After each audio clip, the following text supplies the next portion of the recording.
Wike sitting in the same room and the same table with Atiku Abubakar for the first time since the presidential election campaigns. We all know how the two exchanged words during the campaigns. At a time, it became a monologue. Atiku stopped responding to Wike. Wike carried on as if Atiku did something to him personally. But today, they've put all that behind them. They are mature men.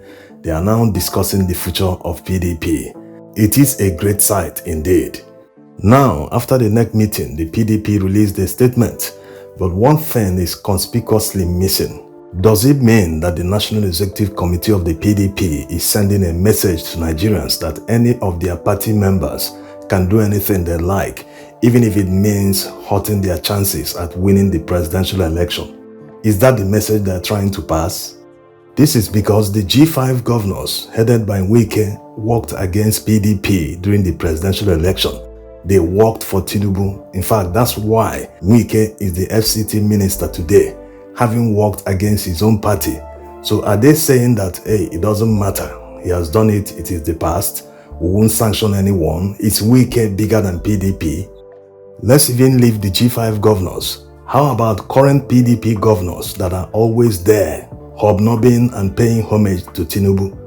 Everywhere he is, he visits Lagos, they are there, moving around.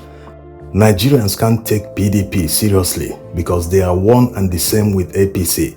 In fact, many PDP members wished that they were in power, doing exactly what APC is doing. Yes, there's no justification for PDP governors running around APC members. What are they doing? Are they not ashamed that they should be protecting the interest of their own party? At least make it feel so in the eyes of the public. You see, the problem with PDP is that they have not learned any lessons since they lost power to APC. Of course, many PDP members joined APC in dethroning PDP in 2015. Yes, people like Atiku Abubakar left PDP, joined APC, and he came back to PDP to contest in 2023. So politics in Nigeria or political parties are not based on any form of ideology. Politicians see it as a way of getting to power. Even if they have to do the unthinkable, dine with the devil, do anything possible, just get to power. That's all they think of. This mentality is why many PDP governors are in bed with APC today, which is ultimately driving Nigeria to a one-party state, except for Labour Party and PDP, who are the real opposition in Nigeria today. Unless government gets reform, we will not have a country where we have peace, security, and everybody is trying. PDP members are so incompetent that they could not dethrone APC from power after Buhari's 8 years of incompetence. Atiku Abubakar and PDP went into a presidential election with a divided PDP, hoping to win. How? Only to turn around and blame P2B and Labour Party for their loss. Today, the man that divided PDP, they are sitting together in one room. They couldn't even sanction the man or say, hey, let's suspend Wike and other G5 governors, even if it's for PR purposes, so that people wouldn't laugh at us and see us as an unserious party. If a political party loses an election, they should conduct a deep reflection to know where their problems came from and start on time to solve these problems. If they find out that members contributed to their loss in the presidential election, they should make sure they sanction such members. This will prove to the public they will not tolerate rubbish when they are voted to power, that they are serious about governance. It starts at the party level. If you cannot sanction your members who worked against the party, that means you will tolerate corruption like they did when they were in power.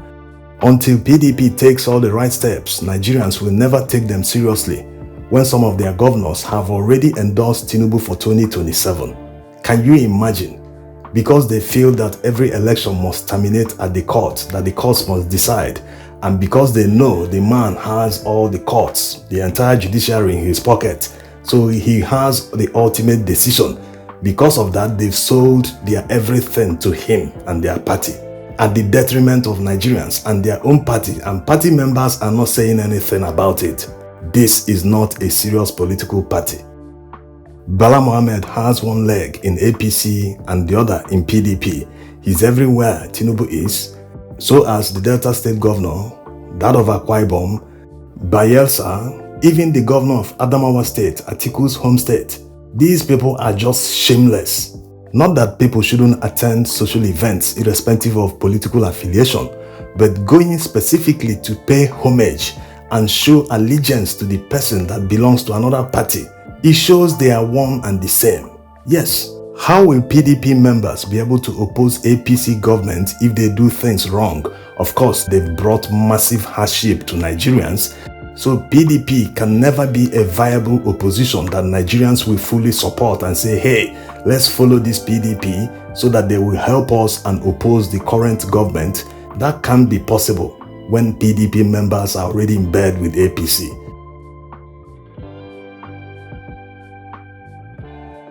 Last year, Tinubu appointed APC members as INEC resident electoral commissioners. PDP opposed the issue at the time, but today they have allowed it to happen. They don't talk about it anymore. This is very crucial, something like election that will bring about change, and they expect Nigerians to take them seriously. None of them questioned Atiku's judgment when he refused to negotiate with the G5 going into a presidential election. At least he should have negotiated with them, even if it's for PR purposes, to prove to Nigerians that these people don't want peace. If they eventually pull out, despite all Atiku's efforts, he will now be vindicated. Nigerians will see that he did his best. But he never negotiated with them. He was so arrogant, he went into a presidential election with a divided house, thinking that he will win. So PDP is all about sharing the money. It's not about good governance. So Nigerians are not deceived. If we even have to go back to when Peter Obi was begging this same National Executive Council to understand that they need to work together to push out APC, that there is no money to share again, that they should work together to save the country. They didn't listen to him. They felt he was talking rubbish. So it's not a surprise what we find ourselves in today. And imagine if they accepted what Peter Obi said at the time, Peter Obi wouldn't have decamped to Labour Party. He wouldn't have contested under Labour Party. So Nigerians know that PDP in the near future will never be a vehicle that Nigerians can enter to arrive at a changed country. They can never bring about change because they are part of APC. When majority of their NEC members are in bed with APC, they are one and the same.